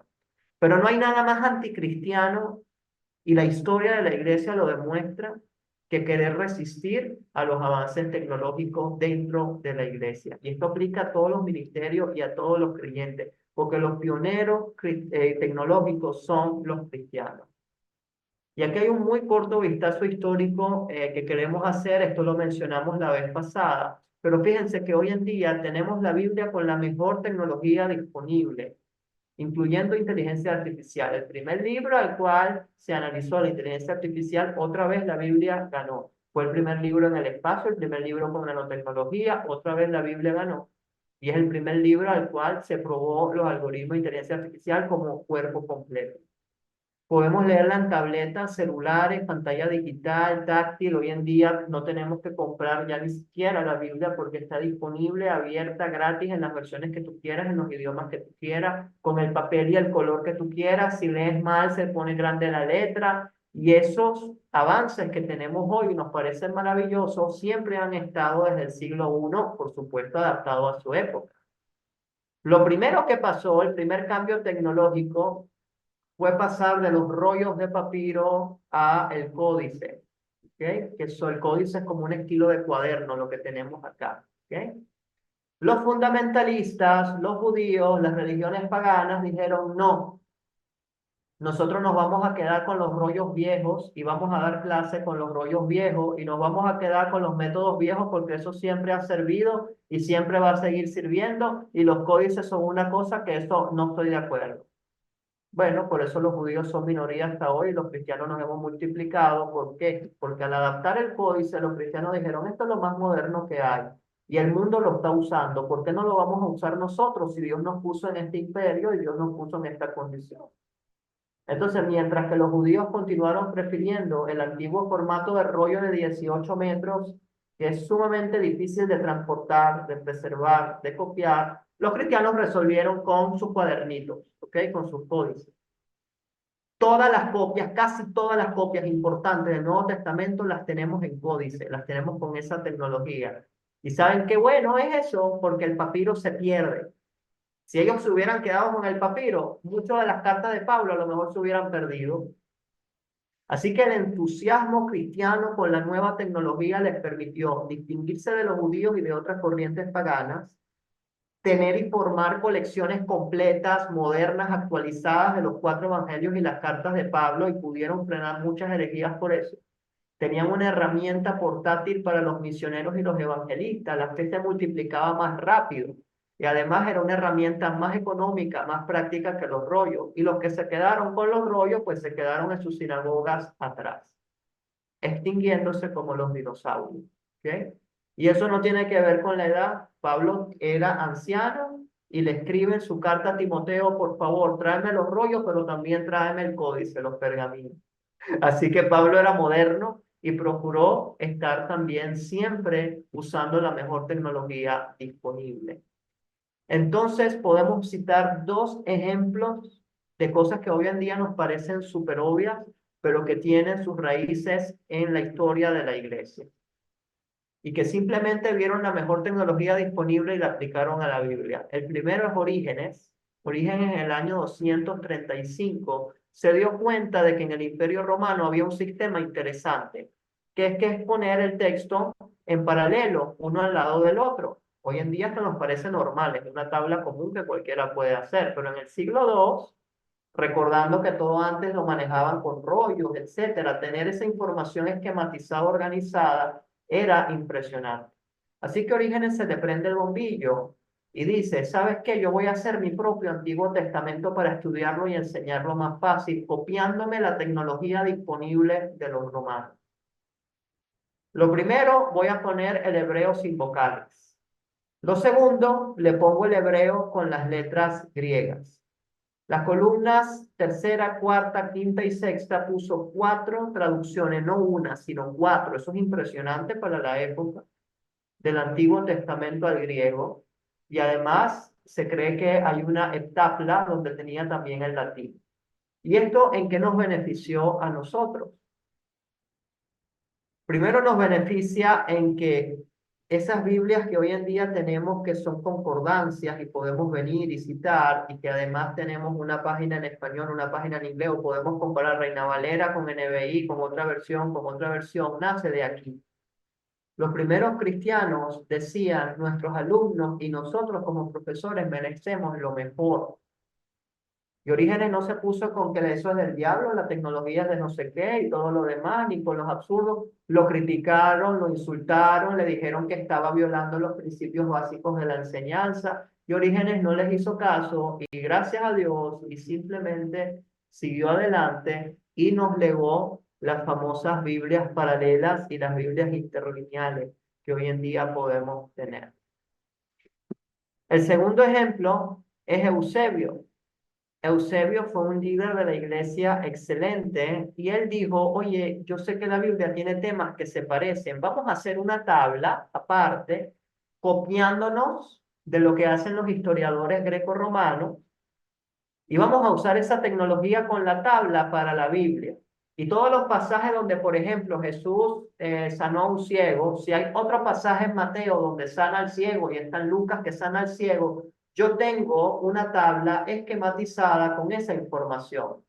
Así que básicamente los pasajes semejantes los esquematizó bajo una categoría. Y además les puso numeritos. ¿Ustedes han visto alguna vez una Biblia de concordancia, una Biblia de estudio donde hay una palabra y tú lo ves y te aparecen un montón de pasajes que tienen esa misma palabra? Por ejemplo, amor. Te dicen amor, lo dicen Génesis, Éxodo, tal. ¿Han visto alguna vez esas Biblias o esas concordancias, lo que llaman concordancias? Pues nacen de aquí. Y Sí, claro. Son una herramienta básica en el Sí, aprendizaje. lo hemos visto. ¿De verdad? Sí. Esas concordancias nacen de aquí, del siglo II, y no la inventó la iglesia. La iglesia vio la tecnología disponible, la aplicó y dijo, vamos a crear este sistema. Y gracias a eso se multiplicó también el conocimiento y se multiplicó lo demás. Y tuvieron que adaptarse, todos los maestros cristianos siempre veían. Cuando se inventó la imprenta, lo primero que se imprimió fue una Biblia. Cuando se inventó el periódico, pues se empezó a difundir por periódico. Cuando se inventó la televisión, se comenzó a difundir la televisión. Siempre hay resistencia a la tecnología porque la gente le tiene miedo. ¿Okay? Y los mismos predicadores que decían que la televisión es el cajón del diablo, ahorita tienen sus programas de evangelio totalmente descarados y abiertos. O sea, los mismos que decían y criticaban la televisión, ahí están. Y bueno, gloria a Dios, entendieron. Muchos que critican las clases virtuales, pues van a terminar tarde o temprano que adaptándolas. Es un deber cristiano, porque hay una comunidad que también hay que entender. Hay espacios sin fronteras físicas y yo sé que eso es difícil y desafía y rompe paradigmas, pero hay que hacerlo. Yo no sé, bueno, Eusebio tampoco sabía y revolucionó la iglesia. Orígenes tampoco sabía y revolucionó la iglesia. ¿Quién sabe? Y ese conocimiento está allí para que uno quiebre. Hay que cambiar el paradigma, hay que tener paciencia, porque el mundo no va a cambiar ni se va a resistir. Porque en 20, 30 años ya no estaremos nosotros y podemos pelear contra las clases y aulas virtuales 20.000 años, igualito, eso llegó para quedarse. La inteligencia artificial llegó para quedarse, eso no es un fenómeno temporal. Ya a nivel, por lo menos en el seminario, estamos enseñando ya inteligencia artificial de manera abierta para el ministerio. Hay que entenderla Hay que aplicarla, hay que ver, porque en el mundo en que estamos, si nosotros no lo usamos, lo va a usar el enemigo. Tenemos un enorme abanico de posibilidades que se vienen, que vamos a hacer cuando llegue la famosa realidad aumentada y se puedan tener experiencias y qué sé yo. ¿Las usamos o no? Tenemos que pensar, bueno, una clase de escuela dominical con realidad aumentada, que el niño vea los panes y los peces de Cristo, eso sería maravilloso, ¿no? Realidad virtual, análisis de los datos de aprendizaje, el Internet de las cosas, que hoy en día todo es smart, los bombillos son smart, se prenden solos, los ventiladores, las computadoras. ¿Qué vamos a hacer si en muy poco tiempo todo nuestro entorno va a ser así? No nos podemos aferrar al pasado. Así como teníamos profesores en la universidad que con retroproyector se quedaron y no querían el videobeam, automáticamente esas clases con los tiempos se vaciaron y terminaron cediendo al videobeam. Entonces, mi amado, eso va a llegar más temprano que tarde porque siempre ha sido así. Es normal tenerle miedo al cambio, pero tenemos que romper paradigmas y entender que el cristiano a nivel histórico y viendo a Cristo como primer ejemplo y a Pablo como primer ejemplo, siempre es tecnológico y está dispuesto a aprender y a cambiar. El cristiano cambia su vida. Y si yo veo que el método que yo tengo no me funciona ya, pues yo lo adapto 1700 veces si tengo que hacerlo para poderlo adaptar y que la gente entienda y escuche. Y por esa razón tenemos que formarnos bien para servir mejor. Sé que el CFM tiene de manera activa capacitaciones de cómo dar clases virtuales, de cómo meternos en un salón, de cómo manejar un aula virtual, de cómo manejar las herramientas. Aprovechenlas, porque el Señor nos va a pedir cuenta y nos va a decir, yo te di una grade y no la cuidaste, te di las herramientas y no te dio la gana por tu terquedad y por quererte hablar en el pasado. Se los digo como colega de todo corazón. ¿Yo soy experto en estas cosas? No. Pero todos los días tenemos que aprender más, enseñarnos unos a otros. Mira, yo descubrí una herramienta, entre profesores nos compartimos. Esto te edita el video en 2 horas, en esto lo editas en 10 minutos. Mira esto, cómo te hace un resumen. Mira esto, cómo te ayuda. Mira esto que tienes unas fotos espectaculares para tus láminas. Y entre todos vamos construyendo. Y si no sabemos, yo no puedo decir, ay, no, es que eso no es lo mío, a mí me gusta abrazar. Bueno, pues abrácelo y hago una reunión al final, pero de clase virtual, eso no es existe. Entonces tenemos que adaptarnos a todas las metodologías y todo es una bendición, lo virtual y lo presencial. Y tenemos que estar capacitados para las dos cosas.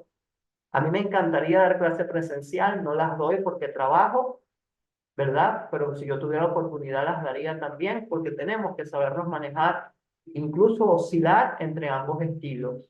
Entonces, si yo no doy clase virtual es porque, bueno, tengo demanda para una clase presencial y quiero hacerlo, pero no porque no quiero, no porque le huyo, no porque no esté de acuerdo, porque no hay nada más anticristiano que no usar lo mejor que Dios tiene para la gente, porque la gente merece lo mejor. Y ese conocimiento que Dios nos ha dado, vamos a aprovecharlo para multiplicarlo y hacerlo llegar a la mayor cantidad de gente posible. ¿Y sabe qué es lo que a mí también me anima? Que clases como estas quedan grabadas, la gente la puede volver a escuchar, pero lo que hablamos en un salón se lo lleva el viento. Y eso también tenemos que ver, el mayor impacto de las herramientas que tenemos y qué oportunidad nos estamos perdiendo. Y a mí me ha dado los colegas excelentes que de verdad son maravillosos y sé que sus clases son de un valor tremendo. Y no les gusta grabar, no les gusta compartir, no les gusta, digamos, difundir por otros medios. Y bueno, lamentablemente ese contenido maravilloso se extiende, pero de una manera más limitada cuando podemos dar lo mejor. Y gracias a Dios que los primeros cristianos no pensaron así, porque tendríamos los evangelios en rollos y papiros que se han perdido y se han destruido porque no migraron a la mejor tecnología, pero ellos lo hicieron y por eso tenemos Biblia. Así que gracias a esos cristianos tecnológicos tenemos una Biblia entre las manos y de eso es un ejemplo también de mentoría para nosotros. Y de esa manera, mis amados, es que podemos formarnos bien para servir mejor, ¿verdad? El Señor los bendiga grandemente. Amén. Excelente. Bueno, Amén. vamos a tener 2 o 3 Amén. participaciones de preguntas Amén. Dios te para bendiga. cumplir con el horario, ya que tenemos otra participación a las personas que nos prestaron el Zoom. Entonces, Diomar Rivero levantó la mano Te oímos, Diomar. Diomar Vázquez, un abrazo para ustedes. Quiero Hola, profe. felicitar a Ramón, Dios te bendiga, te quiero muchísimo, te admiro muchísimo y mis respetos para tu sabiduría y el hecho de que el Señor te use poderosamente. Me encantó porque estás trabajando las características del docente y concluyes con las características del buen docente cristiano y partes del hecho de la vocación y el llamado. A mí me gustaría, no te voy a hacer preguntas, solo quiero apoyar un poquito en cuanto a que en relación con el llamado, todo tiene que ver con ese proceso cristocéntrico, con todo lo que tiene que ver definido a través de la palabra. La vocación lo vemos a través de esas características, a través de lo que es el perfil del docente y que tiene que ver con que él demuestre competencias en cuanto a el manejo de la planificación didáctica. Yo me centro mucho en la didáctica porque estoy trabajando con algunos constructos referidos a la didáctica y recuerda que es clave cuando nosotros trabajamos la didáctica y la evaluación de los aprendizajes, ¿sí? Entonces, bueno, lo importante es que el educador cristiano también tenga esas cualidades y exprese esas competencias para que trabaje su planificación de las estrategias, que es la clave, ¿verdad? En cuanto a la gestión de ese conocimiento. Por ejemplo, tú trabajas en la parte de la mentoría, ser y tener un mentor. El docente es un mentor por excelencia, es un gestor, es un inductor, es un orientador, y eso le posibilita, le da la oportunidad de él trabajar, de demostrar que tiene los conocimientos suficientes en cuanto a ese conocimiento enciclopédico, pero además con un conocimiento profundo de los planteamientos bíblicos, y que debe desarrollar un proceso didáctico, pedagógico, andragógico, dependiendo del grupo etario con el cual nos encontremos, y que debe trabajar, debe tener un dominio absoluto. Tú hablabas del tiempo, la importancia del tiempo, que permite entonces trabajar de manera realista en cuanto a ese manejo de los contenidos que tienen que darse en ese proceso de educación. Y hablabas también, quiero destacar, cuando tú trabajas, hablas de la tecnología, debemos tener dominio de la tecnología educativa, pero en el entendido de que nosotros tenemos que poner a nuestro servicio la tecnología y no nosotros al servicio de ella. Porque ahorita, por ejemplo, con la inteligencia artificial que tiene sus ventajas y sus desventajas, la gente se ha dejado dominar por ese aspecto y no es conveniente porque tú tienes un criterio y si tú tienes un llamado, tú tienes que responder a ese llamado y ser un docente íntegro con esas características que te impone ese llamado. Pero estoy muy contenta, bueno, son muchas las cosas que podemos compartir, pero me encantó tu trabajo y por supuesto eso da muchísimas luces para que nosotros seamos en verdad mejores docentes cristianos. Te felicito, que Dios te bendiga. Un gran abrazo. Gloria a Dios. Gracias a usted también. Un abrazo y la quiero y la respeto muchísimo. Gracias de Dios te verdad. bendiga, mi amor. Te amo. Gloria a Dios. Tenemos a Laura Herrera. Tiene la palabra, Laura. Bueno, yo quería decir que, bueno, a mí esta conferencia me gustó porque me hace entender de que nosotros también como alumnos tenemos que sujetarnos en cierta manera a los avances tecnológicos que tenemos hoy en día. Pero también tenemos que, por ejemplo, con lo de la inteligencia artificial, es cierto que a veces la inteligencia artificial se presta para que uno se copie. Sí. Eso también hay que evitarlo. Y es verdad, ahora tenemos por lo menos a mí, yo nunca tuve una Biblia física, siempre la tuve digital, porque para mí se me hacía más fácil. Entonces, yo siento que es importante que nos adaptemos también como alumnos a las nuevas tecnologías. Ahora, mi cuestión está en la parte de mentoría. Yo por lo menos estoy siendo mentoreada en el Ministerio de Jóvenes, pero es más como un acompañamiento. Que ellos te preguntan, ay, ¿cómo estás? ¿Cómo está todo con tu familia?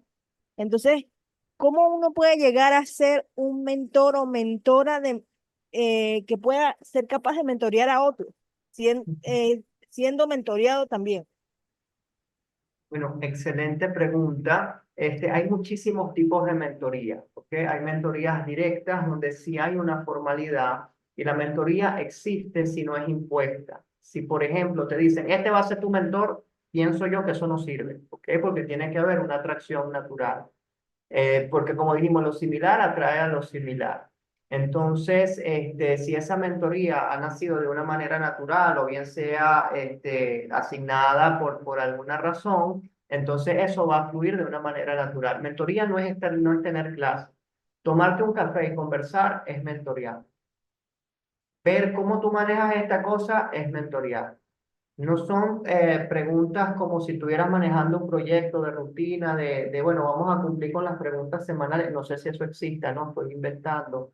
Bueno, vamos a hacer esto, listo. Entonces se convierte ya en un encasillamiento al punto de que a veces el discípulo por miedo no va a decir la verdad porque hay que va a decir mi líder. Entonces ese tipo de relaciones no funcionan ni entre psicólogos, pacientes, ni entre mentores, mentoreados, etc.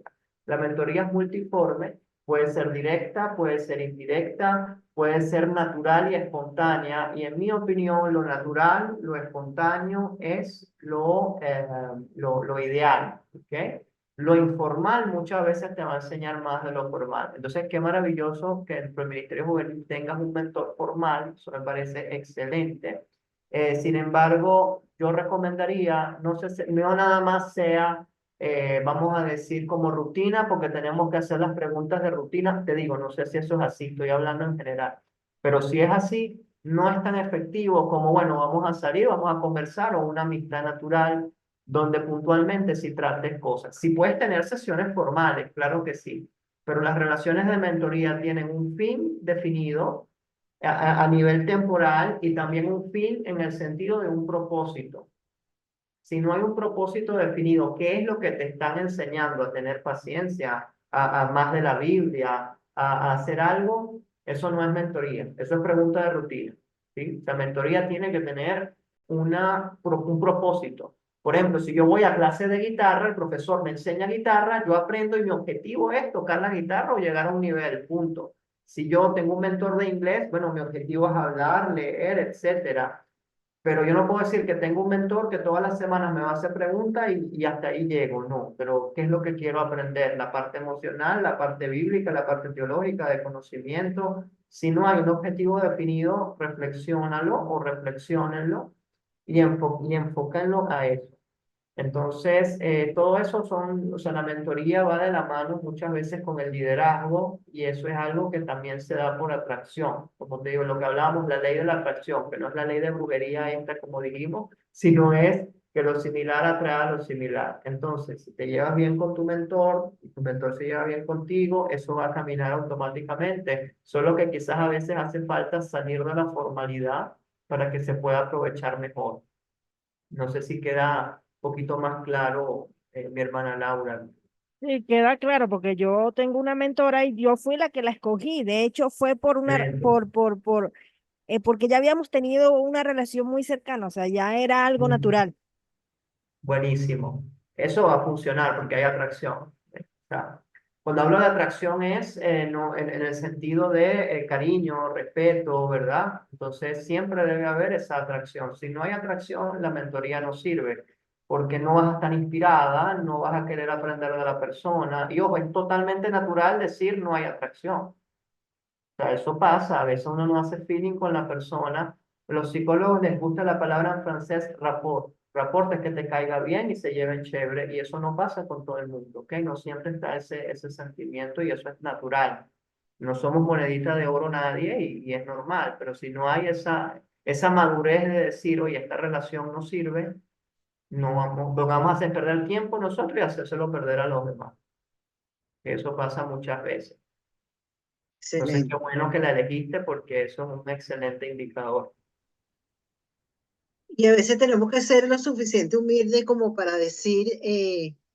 no puedo yo en este momento, pero sí, búscate a Maribel, vamos a llamarla, vamos a buscar un conversatorio, y yo sé que ella puede ayudarte, y porque uno sabe con humildad que tiene los conocimientos y esa praxis diaria para ayudar a esa persona, que fue parte de las características que tú colocaste en tu exposición. Así Me es. parece excelente pregunta. Tenemos a Nereida. Nereida tiene la palabra. Buenas tardes, ¿cómo está mi profe querida? ¿Cómo me le va? ¿Cómo están mis hermanos? Bendiciones para todos. Bueno, hermano Ramón, excelente conferencia, de verdad.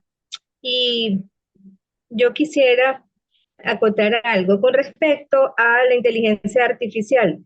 La profesora Diomar Vázquez acaba de hablar sobre el hecho de que la inteligencia artificial tiene que estar al servicio, o la tecnología al servicio del hombre, y no nosotros estar al servicio de la tecnología. Esto quiere decir para mí que como docentes cristianos, en principio, tenemos que atender como esa vocación, ese llamado, ¿verdad? Y que procurar que la inteligencia artificial no ocupe espacios que debemos ocupar nosotros dentro de la relación entre cristianos, entre el aprendizaje, el discipulado, todo este proceso que tiene que ver con la enseñanza. Una cosa importantísima es también que nosotros debemos motivar, tú lo acabas de decir, la motivación a la investigación, aprenda, lea mucho, investigue, sin miedo, sin gringolas. Usted sabe dónde está parado en cuanto a bases doctrinales, entonces usted, todo lo que ha aprendido, bueno, póngalo en práctica, cimiéntese, pero investigue, estudie, porque si no, no va a estar claro de la información que puede recibir. Me explico, a mí lo de la inteligencia artificial, obviamente con mis 64 años, bueno, también es novedoso para mí y le tengo cierto temor en cuanto a que no vaya a ser lo que dice la hermana Diomar, repito, la profesora, que no seamos nosotros objeto de la tecnología y no ella herramienta y objeto para nosotros. ¿Me explico? Y por otra parte, terminar diciendo que, bueno, el Centro de Formación Ministerial, en él he capitalizado un gran número de mentores, he tenido muchos mentores y varios mentores, de verdad que sí, muchos, porque de todos he aprendido y eso es lo importante, que nosotros podamos tomar lo bueno de cada uno de nuestros maestros, capitalizar toda esa enseñanza, toda esa enseñanza. Bueno, por ejemplo, ustedes han sido, la familia Kenay Fati han sido muy importantes para mí. Y bueno, la profe Rosalía, todos han sido muy buenos para mí. Entonces, eso es un consejo, una recomendación que debemos darle a nuestros alumnos. Y sin miedo, que sigan aprendiendo, que sigan investigando, que se identifiquen con conocimiento que cada uno nos da, cada profesor nos deja, cada enseñanza, porque somos pastores, consejeros, somos de todos los profesores. Y eso es importante también entenderlo. Gracias, era lo que quería acotar fundamentalmente en cuanto a la inteligencia artificial. Gloria a Dios, gracias, hermana Nereida, un abrazote para ti, y sí, súper importante. Y bueno, estimados CFM, ya tienen varias voces sobre inteligencia artificial. Creo que es buena idea que piensen un consejo, ¿no? En algo sobre eso, inteligencia artificial al ministerio, ¿qué hacemos? ¿No la hacemos en el sentido de la aplicamos? ¿No la aplicamos? ¿Qué es? Para transmitir, para que lo piensen, ¿no? Creo que el público nos está dando buenas luces allí. Y para todo, me refiero, ¿no? A qué tema no es el que nos inquieta y podemos enfocarnos. Entonces, bueno, parecería excelente que pudieran en algún momento plantear algo sobre eso, ¿no? Sería interesante Excelente. que abrieran estos espacios. Excelente, hermana. Bueno, tienes muchos mensajes dándote felicitaciones, la gente emocionada por las clases y este comentario de la hermana Rosa Damaris Osorio, que dice, excelente, hermano Ramón, te felicito. Es muy importante tomar en cuenta lo que dijiste sobre el llamado de Dios, porque muchos dan clases, pero no son maestros. Este es un don según Efesios. Y qué bello que veamos eso, pues, porque Ramón hacía la acotación desde un principio de que muchos no tienen el título desde el punto de vista secular, pero este es un regalo de Dios que el Señor ha dado y que tenemos que tener, darle la misma importancia y aún más prepararnos para hacerlo con excelencia, porque le trabajamos al Rey de Reyes y Señor de Señores, y por él debemos hacerlo lo mejor posible. Qué hermoso. Bueno, vamos a terminar con Juliana este ciclo de participación y cerramos. Juliana, tienes la palabra.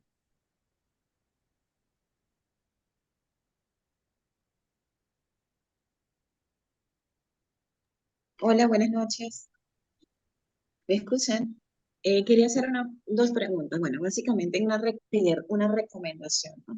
Primero, agradecer el tiempo y el espacio que están disponiendo para capacitarnos. Yo soy estudiante, pero siento ese perfilamiento, esa vocación y quiero formarme. Y para mí es importante recibir este tipo de charlas porque son sumamente enriquecedoras y felicito, por supuesto, a Ramón por todo lo aportado.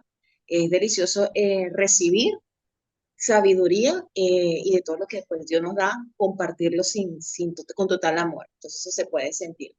La pregunta son dos preguntas, más que todo son pidiendo recomendaciones. Nosotros, pues nos podemos enfrentar a diversos públicos cuando nos toque compartir conocimiento o llevar de lo que el Señor nos dé para compartir a los demás.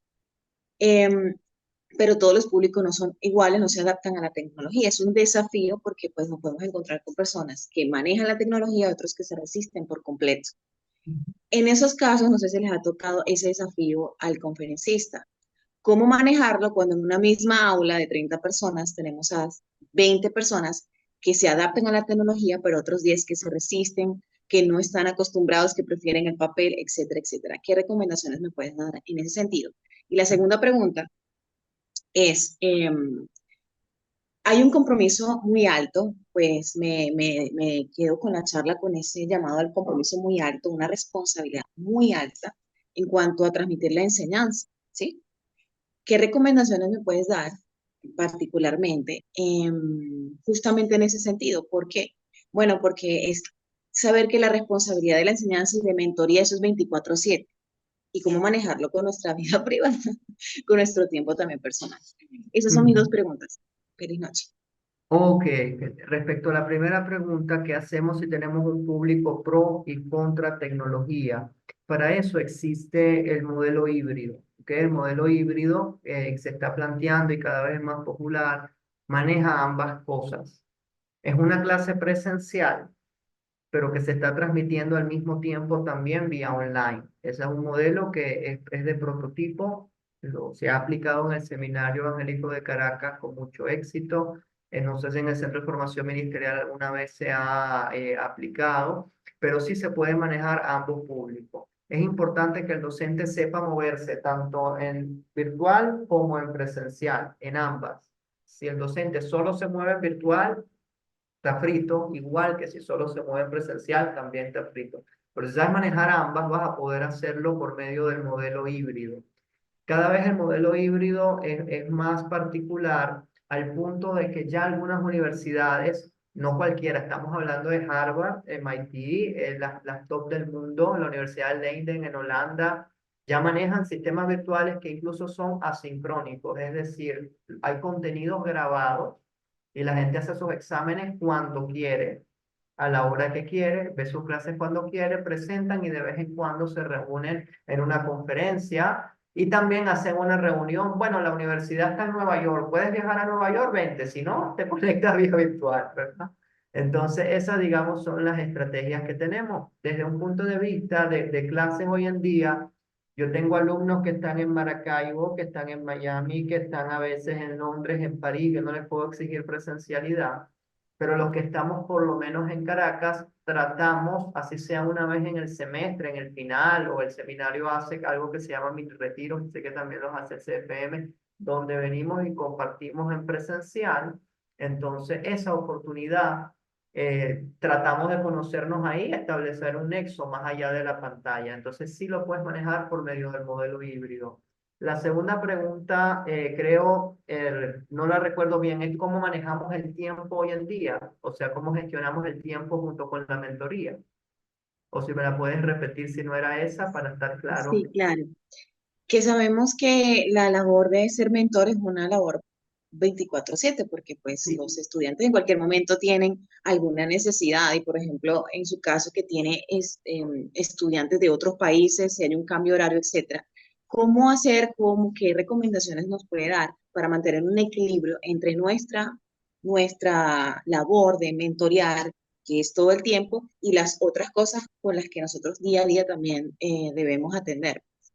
Ok, fíjate, para ser mentor no necesariamente tiene que ser un proceso intencional donde tú vas a fijar una hora.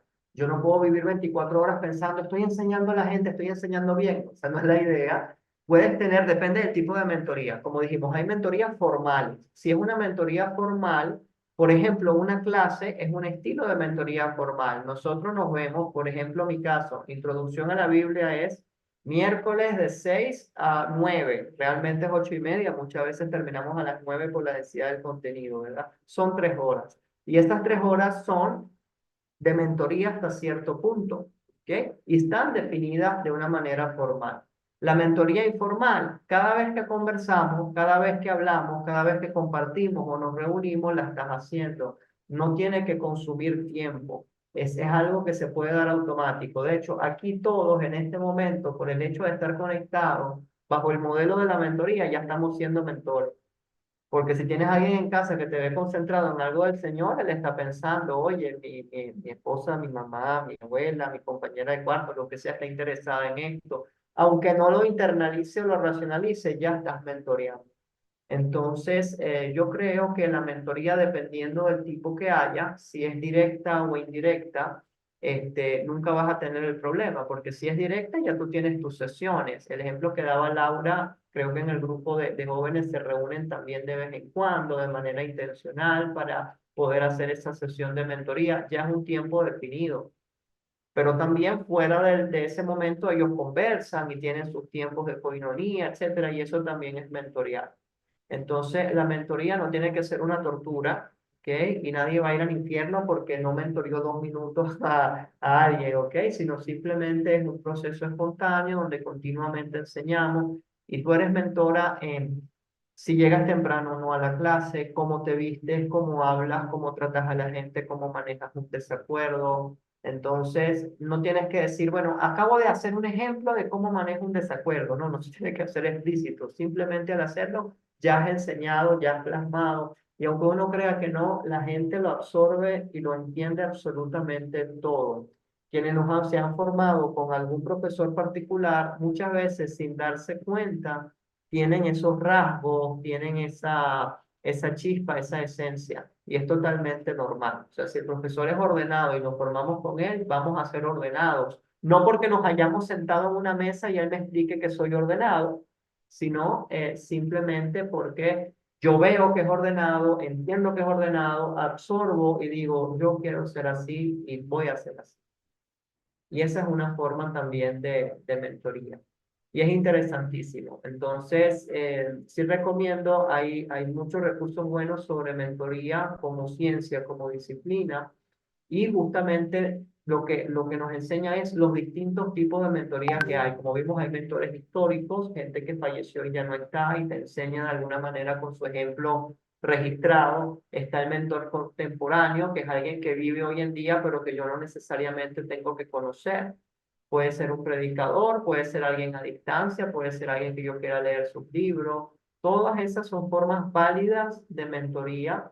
Entonces, mentoría no es sentarnos a ver una clase o tener una sesión formal con alguien. Puede serlo, pero no siempre es así. Entonces, de hecho, en este momento todos estamos participando de alguna manera en una forma de mentoría, sin que seamos intencionales en hacerlo, ¿no? Entonces, en ese sentido, puedes tener mucha paz, no te va a consumir tiempo. Lo que sí consume tiempo muchas veces es educarnos. Educarnos y mantenernos al día con todas las cosas y tenemos que ser intencionales en que no se nos vaya el día a día a tratar de mantenernos al día en la disciplina que estamos enseñando, leer libros sobre eso, estar actualizado, aprender dinámicas de clase. Y si tenemos alumnos de confianza, porque todo el mundo te dice por fuera que la clase está bien, nadie te va a decir, pero si es de confianza y de verdad tú le dices con sinceridad, ya tú pasaste y tienes tu nota, pero yo quiero aprender y mejorar. ¿Qué cosas yo puedo mejorar? Dime objetivamente. ¿Ok? Y si la persona es sincera y madura y hay confianza, te lo va a decir. Y esa también es una forma de continuamente crecer. Y también autocriticarlo. Ver a veces las clases grabadas de uno mismo. Si están grabadas, por eso digo, otra ventaja de lo virtual es que tú mismo te puedes criticar y en el buen sentido y mejorar, ¿no? Entonces, esos son los estilos que más o menos vemos en mentoría y ninguno te va a consumir. Excelente, Ramón. Creo que tenemos mucho para reflexionar todos los maestros y entender que no es solamente ir y dar la clase un domingo o preparar un material, sino que esto es más allá. Sabemos que el Espíritu Santo nos va guiando y el mismo Espíritu Santo nos va dando respuestas para ayudar a esos hermanos que en la medida que nos vamos interrelacionando, nos va ayudando en respuesta. O sea que lo primero es estar en oración y saber qué quiere el Señor y dónde nos guía, pues, qué quiere que hagamos con esa persona que nos corresponde pastorear o mentorear en el momento que corresponde. Yo creo que es un clamor del grupo de que esta clase ha sido de mucha bendición. Yo podría leer todos los excelentes, muchas gracias, gracias por la cátedra excelente. Creo que ese es el mensaje común. Y de verdad que sí, pues le damos gracias a Dios por tu vida, por tu familia, por tu papá y tu mamá que son parte de nosotros en el CFM y que, bueno, forman parte de esta gran familia. Yo creo que el año que viene tenemos que seguir trabajando ahora la inteligencia artificial, ya habrá más pasos en esta materia. Yo creo que es tremenda estrategia. Yo por ensayo y error entiendo que he aprendido bastante y todos los días siento que necesito seguir aprendiendo porque cada día la necesidad se va dando y definitivamente tenemos que ubicarnos en todas esas estrategias para llevar la gran comisión que es nuestro trabajo y es nuestro llamado cristocéntrico. Entonces, bueno, Dios te bendiga, gracias. Vamos a pedir a la profesora Maribel que nos despida en oración.